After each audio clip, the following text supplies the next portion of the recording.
Hello everyone, this is doctor Jivesh Yadav. तो सलाह तंत्र पेपर फर्स्ट के लिए हम लोग most important 17th topic for university exam अपन देख रहे थे। सीरीज़ को कंटिन्यू करते हुए आज की क्लास में हम लोग टॉपिक नंबर 15 के विषय में बात करेंगे। स्टार्ट करते हैं तो आज का टॉपिक। तो ये आपका संधिगत रोग।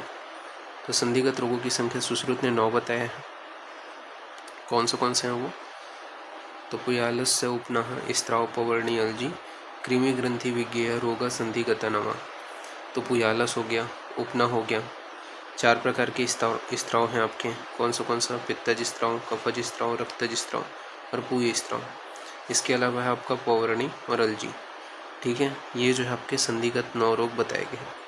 इसमें बोला है कि कनिनक संधि पर उत्पन्न होता है यह, और यह जो कनिनक संधि पर यह जो है उत्पन्न होता है। कौन सा? आपके 4 प्रकार का स्त्राव उपनः। पौवर्णी और अलजी जो है वो शुक्ल कृष्ण गत संधि पर उत्पन्न होते हैं। तो ये आपको ये ध्यान में रखना है। साथ ही साथ कृमि ग्रंथि, तो कृमि ग्रंथि जो है वो पक्षवत्म या वत्म शुक्लगत संधि पर उत्पन्न होते हैं। तो ये यहाँ पे आपका ध्यान में रखना है आपको। फिर नेक्स्ट अपन आगे बढ़ते हैं, बात करते हैं दोष के विषय में। तो दोष में यहाँ पे बताया गया है कि पुयालस, पुय स्त्राव और अलजी, इसमें त्रिदोष होता है। तो पुयालस, पुय स्त्राव और अलजी में त्रिदोष होते हैं। पौवर्णी तथा रक्त स्त्राव में रक्त दोष होते हैं। उपनः, कष्टव, कफाष्टव व कृमि ग्रंथि। ठीक है, इसमें क्या होता है? कफ दोष होते हैं। पित्त स्त्राव में पित्त होते हैं और अलजी जो है वो संधिगत रोग होते हैं। तो ये चीज़ आपको याद रखनी है, संधिगत वत्मगत है। ठीक है, चिकित्सा में क्या बताया गया है कि उपनः व कृमि ग्रंथि में भेदन चिकित्सा करना है। तो उपनः व कृमि ग्रंथि में भेदन चिकित्सा करना है। इसके अलावा पुयालस में वेदन करना है और आपका पौवर्णी में छेदन कर्म करना है। इसके अलावा स्त्राव में, स्त्राव जो है 4 प्रकार के, उसे असाध्य बताया गया। ठीक है, अब एक एक करके एक एक डिसीज को अपन देखते हैं। तो सबसे पहले है पुयालस। तो पुयालस के विषय में बताया गया पक्व शोभ संधिजा स स्त्रवेत स य सांद्र पुय पुति पुयालस, यानी कि कनिनक संधि पर शोभ जिसमें पाक, सांद्र व दुर्गंधित पुय स्त्राव होते हैं उसे पुयालस कहते हैं। तो कनिनक संधि पर उत्पन्न शोथ जिसमें पाक, सांद्र, दुर्गंधित पुय के स्त्राव होते हैं उसे पुयालस कहते हैं। अष्टांग हृदय ने बोला है पुयालसो व्रण सूक्ष्म सोफा सारंभ पूर्वक कनिनक संधवाध्यमाणी पुय स्त्रावी संवेदना, यानी कि सोफ और सारंभ पश्चात तकनीक में सूक्ष्म व्रण का आद्यमापी पुय स्त्राव रुजावान होते हैं। ठीक है, उसे अपन क्या बोलते हैं? पुयालस कहते हैं। चिकित्सा में क्या बताया है? तो शोणित मोक्षण यानी कि स्नेहन स्वेदन कराना है। तो चिकित्सा में शोणित मोक्षण स्नेहन स्वेदन कराना है।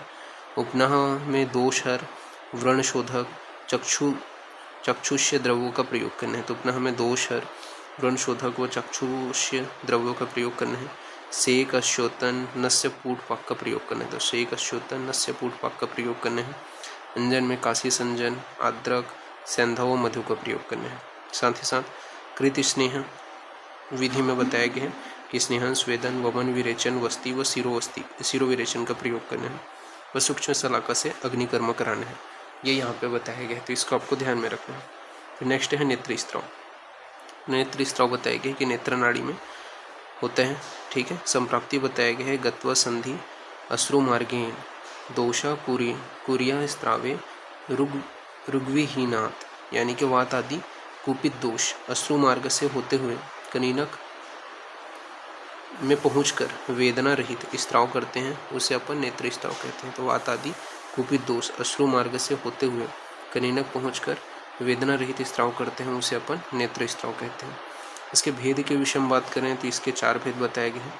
सबसे पहले है पुय स्त्राव। तो पुय स्त्राव में बताया गया कि पक्व संध्या स्त्राव वेदना यश्च पुय स्त्राव एक रूप है प्रदिष्ट, यानी कि कनिनक संधि से जो श्वेत सांद्र पिच्छिल वेदना रहित स्त्राव होता है उसे पुय स्त्राव कहते हैं। तो कनिनक संधि से जो श्वेत सांद्र पिच्छिल वेदना रहित स्त्राव होता है उसे पुय स्त्राव कहते हैं।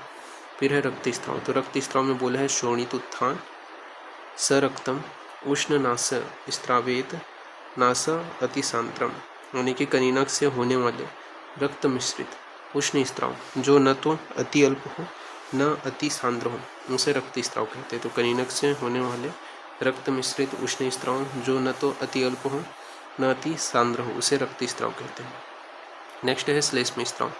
तो श्वेत सांद्र पिच्छिल स्त्रवेधे श्लेष्म स्त्रावो निरुजा तप्रदिष्टा, यानी कि कनीनक संधि से जो श्वेत सांद्र पिच्छिल वेदना रहित स्त्राव होते हैं उसे श्लेष्म स्त्राव कहते हैं। तो कनीनक संधि से जो श्वेत सांद्र पिच्छिल वेदना रहित स्त्राव होते हैं उसे श्लेष्म स्त्राव कहते हैं। पित्त स्त्राव के विषय में सुश्रुत ने पित्त स्त्राव को सुश्रुत ने जल स्त्राव कहा है।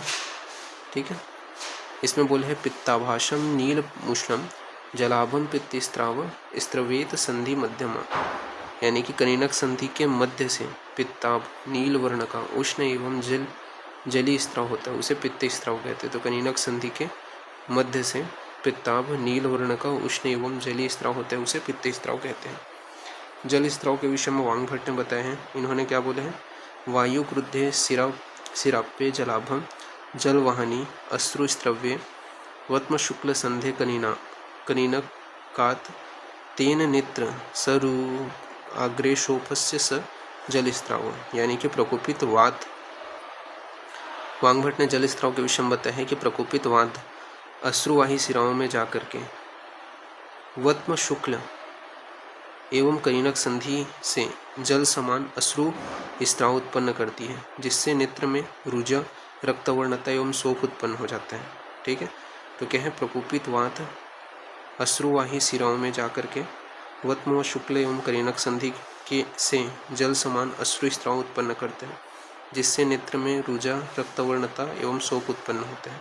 चिकित्सा में बताया गया है कि असाध्य है, पर योग रत्नाकर ने बोले हैं औषधि पान, यानी कि त्रिफलाक्वाथ में मधु मिला करके कफ में वो पित्त और रक्त में घृत का प्रयोग करना है। इसके अलावा सिरावेधन कराने हैं, अंजन में पथ्यादिवर्ती का प्रयोग करना है, ये यहाँ पे बताया गया। वर्ती में कर्पाश आदि अंजन का प्रयोग करेंगे। फिर नेक्स्ट है कृमि ग्रंथि। तो कृमि ग्रंथि के विषय में क्या बताया गया है, तो कृमि ग्रंथि में बताया गया है कि प्रायः पक्षवात्मगत संधि पर उत्पन्न होते हैं। तो कृमि ग्रंथि प्रायः पक्षवात्मगत संधि पर उत्पन्न होते हैं। कृमियों के द्वारा पक्षवात्मगत संधि में कंडु युक्त ग्रंथियां उत्पन्न कर दी जाती है। यह अनेक प्रकार की कृमियां वत्म शुक्ल संधि को खाती हुई नेत्र के अभ्यंतर भाग को नष्ट कर देती है। तो प्रायः पक्षवात्म संधि पर उत्पन्न होती है कृमि ग्रंथि। कृमि के द्वारा पक्षवात्मगत संधि में कंडु युक्त उत्पन्न पित्तज ग्रंथि होती है। यह अनेक प्रकार की कृमियां वत्म शुक्ल संधि को खाती हुई नेत्र के अभ्यंतर भाग को नष्ट कर देती है। ये कृमि ग्रंथि में बताया गया। ठीक है, चिकित्सा में क्या करना है, तो सम्यक स्वेदन करा करके भेदन कराना है, फिर प्रतिशारण यानी कि रसांजन व मधु से प्रतिशारण कराना है। इसके अलावा अंजन में त्रिफलाक्वाथ, तुत्थ, काशी, सैंधव इनके वर्ती का प्रयोग करना है। तो ये चीज़ याद रखना। नेक्स्ट है पवर्णी। तो पवर्णी में बोला है ताम्र तन्वी दह शूलोपनम रक्तात सेय पवर्णी वृद्ध शोभा जात सैंधव कृष्ण शुक्ले, यानी कि रक्त के प्रकोप से वृत्ताकार का तनु वेदना एवं दह युक्त ताम्रवर्ण का शुक्ल कृष्णगत संधि पर उत्पन्न शोभ को पवर्णी कहते हैं। तो रक्त प्रकोप से वृत्ताकार तनु वेदना एवं दह युक्त ताम्रवर्ण का शुक्ल कृष्णगत संधि पर उत्पन्न शोभ को पवर्णी कहते हैं। चिकित्सा में इसमें स्वेदन चिकित्सा कराएंगे, साथ ही साथ छेदन के लिए अपन वड़िश यंत्र से पवर्णी के ऊपरी 1/3 को पकड़ करके आगे के आधे भाग का छेदन करेंगे। तो छेदन के लिए बोला है कि वड़िश यंत्र से पवर्णी के ऊपरी 1/3 को पकड़ करके आगे की भाग का छेदन करते हैं। प्रतिशारण में मधु व सैंधव का प्रयोग करेंगे। शेष बचा हुआ जो भाग है उसमें लेखनीय द्रव्य से अंजन व प्रतिशारण करेंगे। नेक्स्ट है अलजी। तो अलजी में क्या बताया है, जाता सैंधव कृष्ण शुक्ले अलजी स्यात् तस्मिनेव स्थापी पूर्वलिंगम, यानी कि कृष्ण शुक्ल संधि पर उत्पन्न होने वाली पवर्णी के लक्षणों वाली व्याधि अलजी कहलाती है। तो कृष्ण शुक्ल संधि पर उत्पन्न होने वाली पवर्णी के लक्षणों वाली व्याधि अलजी कहलाती है। डलहन ने पवर्णी और अलजी में पवर्णी में बताया कि तन्वी वर्णी होती है, यानी कि रक्तज होता है और साध्य होते हैं। अलजी स्थूल स्थूल पुनर्अल्जी होते हैं, सन्निपातज असाध्य होते हैं। विदेही ने बताया है कि शुक्ल कृष्णगत संधि पर रक्त व कफ से उत्पन्न अंकुर पवर्णी कहलाते हैं। इसमें बताया है यह त्रिदोषज व गोस्तनाकार रचना वाला होते हैं, जिसे अपन क्या कहते हैं, अल्जी कहते हैं। नेक्स्ट है उपनह, क्रैमल सिस्ट। तो उपनह के विषय में बताया है ग्रंथि नाल्य दृष्ट संध्याओ पाक कंडु प्रायो निरुजस्तुपनः, नेत्र के संधि स्थान पर उत्पन्न ग्रंथिवत आकार में अल्प न हो तथा पाक रहित वेदना प्रायः कंडुयुक्त रचना को उपनह कहते हैं। तो नेत्र के संधि स्थान पर उत्पन्न ग्रंथिवत आकार में अल्प न हो पाक रहित वेदना प्रायः कंडुयुक्त रचना को उपनह कहते हैं। ये यहाँ पे उपनह के विषय बताए हैं। अष्टांग हृदय ने बोला है कफेन सोप तीक्ष्णाग्रे क्षार बुद्बुदम कर्पोष पृथु मूल बलम स्निग्ध सवर्णो महान अपाक कंडुमानम उपनः स निरोजा। यानी कि कफ के प्रकोप के कारण सोप तीक्ष्णतः व क्षार के बुलबुले के समान पृथु मूल वाला स्निग्ध सवर्ण महान कंडुमान जो रुजा है उसकी उत्पत्ति होती है, उसे अपन उपनह कहते हैं। सॉरी, निरुजा, उपनह की उत्पत्ति होती है उसे निरुजा जो है वह उत्पन्न होता है, उसे अपन उपनह कहते हैं। चिकित्सा में बताया है कि स्थानिक स्नेहन करने हैं। स्वेदन में निम्ब पत्र चूर्ण पानी में उबाल करके उसका स्वेदन करेंगे। भेदन बताया गया है प्रतिसारण में आफ्टर भेदन शोधन कषाय से प्रक्षालन कर पिपली मधु सेंधव से प्रतिसारण करने हैं। लेखन में मंडलाग्र शस्त्र से लेखन करने हैं। वर्णवत चिकित्सा बताया गया। नेक्स्ट है वत्मगत रोग। तो वत्मगत रोग की संख्या सुश्रुत ने 21 बताए हैं, वांग भट्ट ने 24 बताए हैं। ये चीज़ याद रखना है। सुश्रुत ने कौन से बताए हैं, तो वत्म शर्करा, वत्म बंधन, वत्म कर्दम, वत्म अर्बुद, इन्हें त्रिदोषज बताए हैं। ठीक है। इसके अलावा वातहर वत्म, ये वहाँ वातज होते हैं। बहल वत्म त्रिदोषज है, क्लिष्ट वत्म रक्तज है, स्याव वत्म, बीश वत्म, अर्शो वत्म, यह जो है त्रिदोषज है। इसके अलावा वांग भट्ट ने बताया है तिक्तवत्म, ठीक है, पित्त उत्कृष्ट, कफ उत्कृष्ट, रक्त उत्कृष्ट, ठीक है। ये जो है उत्कृष्ट वत्म के अंतर्गत आते हैं। श्लिष्ट वत्म, वत्म कर्दम, वत्म अर्बुद, वाथर वत्म, बहल वत्म, ये वांग भट्ट ने बोले हैं। सुश्रुत ने और क्या बताया है, क्लिन्न वत्म में कफ दोष, अक्लिन्न वत्म में त्रिदोष, वत्म शर्करा में रक्त दोष, जिसे सोनी तरस योग रत्नाकर ने बोला है इसके स्थान पे। पोथिकी में कफ दोष, उत्संगी में त्रिदोष होते हैं, कुंभिका पिंडिका में त्रिदोष होते हैं, लगड़ में कफ दोष होते हैं, अंजानामिका में रक्त दोष होते हैं, शुष्क शर्करा में त्रिदोष होते हैं, निमेष में वात दोष होते हैं और पक्षकोप में त्रिदोष होते हैं। ये यहाँ पे बताया गया। जबकि वांग भट्ट ने बोला है शावत्म, विश्वत्म, अलजी, कृच्छोन्मीलन, अर्श, पोथकी, उत्संगी, कुंभिका, पिंडिका, इसके अलावा लगन, अंजनामिका, निमेष, पक्षोरोध, पक्षशात, कुकणक, ये 24 बताए हैं वांग भट्ट ने। चिकित्सा के विषय में बात करें तो पक्षकोप को याप्य बोला है, छेदन कर्म करने के लिए बोला है।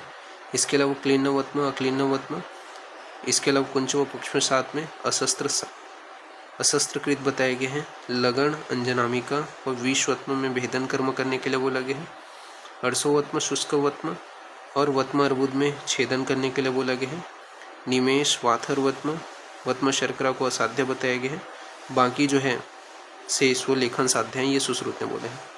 वांग भट्ट ने बोले हैं पक्षमरोध, पक्षमसात याप्य है, इसमें छेदन करने हैं। कृच्छोन्मीलन को अशस्त्रकृत बताया है। साथ ही साथ उत्संगी, कुंभी पीड़िका, लगन, अंजनामिका, विश्वत्म, अलजी, इसको भेदन करने के लिए बोले हैं। निमेष, वाथरवत्म और अर्श को असाध्य बताया है, बाकी सबको लेखन साध्य बताए गए हैं। तो इस प्रकार से ये इंट्रोडक्टरी जो पार्ट है वो यहाँ इसका फिनिश होता है। तो अभी के लिए इतना ही, नेक्स्ट क्लास में आगे का कंटिन्यूएशन करेंगे। ठीक है, थैंक यू क्लास।